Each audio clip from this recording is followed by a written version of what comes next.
Assalamualaikum warahmatullahi wabarakatuh. Saya Nur Nasu Salsabila dengan NPM 2408010346 yang berasal dari kelas 4A reguler pagi Banjarbaru Fakultas Hukum Universitas Islam Kalimantan Arsyad Al-Banjari. Hari ini saya akan mempresentasikan jurnal saya yang berjudul Rekonstruksi Konstitusionalisme melalui Grand Constitution, Dialektika Ontologi Lingkungan dan Peran Peradilan dalam Menjawab Krisis Ekologis. Penelitian ini dilatar belakangi oleh sebuah realitas sosiologis, di mana krisis iklim global dan degradasi lingkungan di Indonesia seperti deforestasi masif, polusi udara hingga kebakaran lahan membuktikan kerapuhan konstitusionalisme modern kita. Secara yuridis, terdapat jurang pemisah yang dalam antara jaminan hak atas lingkungan yang sehat dalam pasal 28H ayat 1 Undang-Undang Dasar 1945 dengan kenyataan kebijakan sektoral yang eksploitatif. Agar kegagalan ini terletak pada masalah filosofis ontologis, yakni masih dominannya paradigma antroposentris yang memandang alam sekedar sebagai komoditas ekonomi, bukan sebagai entitas mandiri yang memiliki nilai intrinsik. Akibatnya, negara gagal bertindak sebagai penjaga ekosistem guardian dan justru memfasilitasi eksploitasi yang mengorbankan keadilan antar generasi. Berdasarkan hal tersebut, rumusan masalah dalam penelitian ini adalah: 1.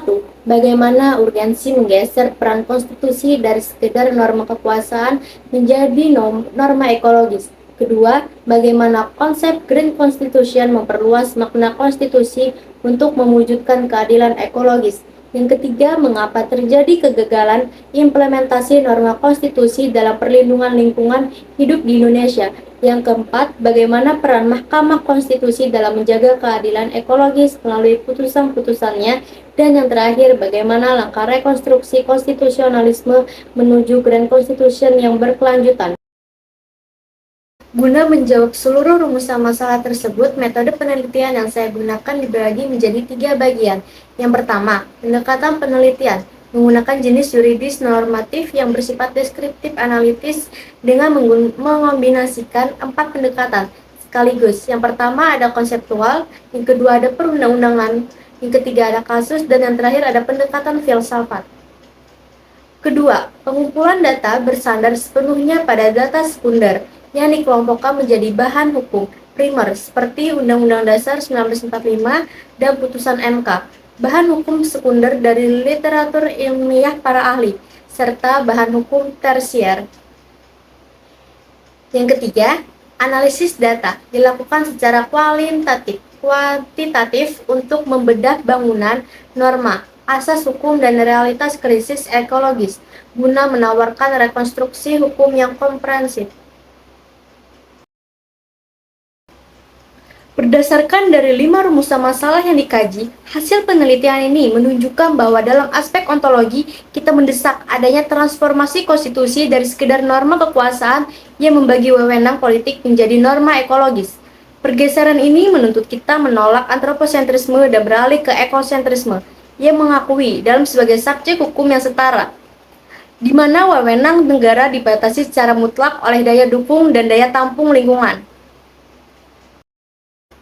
Secara epistemologi, konsep Grand Constitution yang merujuk pada pemikiran Michel Prior menekankan bahwa perlindungan lingkungan harus dituangkan ke dalam naskah hukum tertinggi yang bersifat kaku, agar memiliki kekuasaan mengikat yang superior.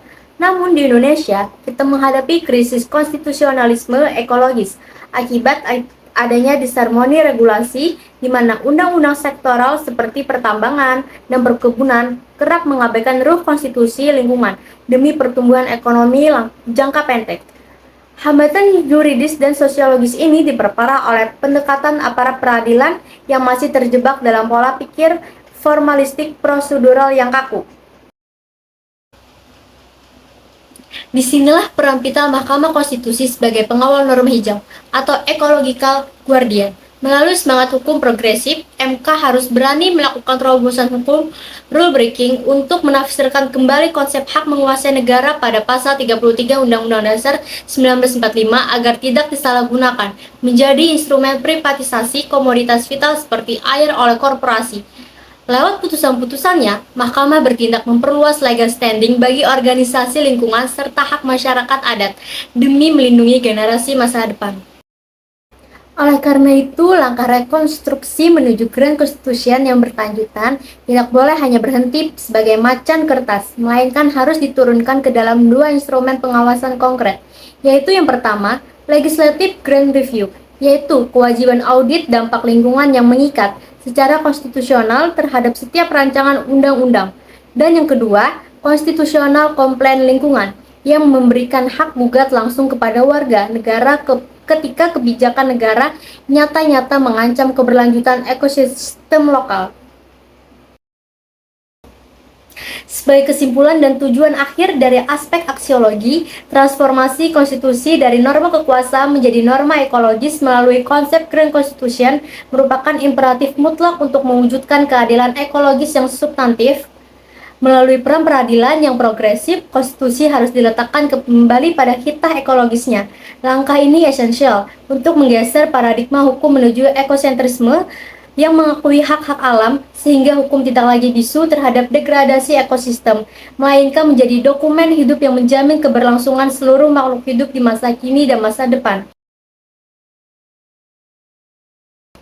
Sekian presentasi dari saya. Terima kasih atas perhatiannya. Wassalamualaikum warahmatullahi wabarakatuh.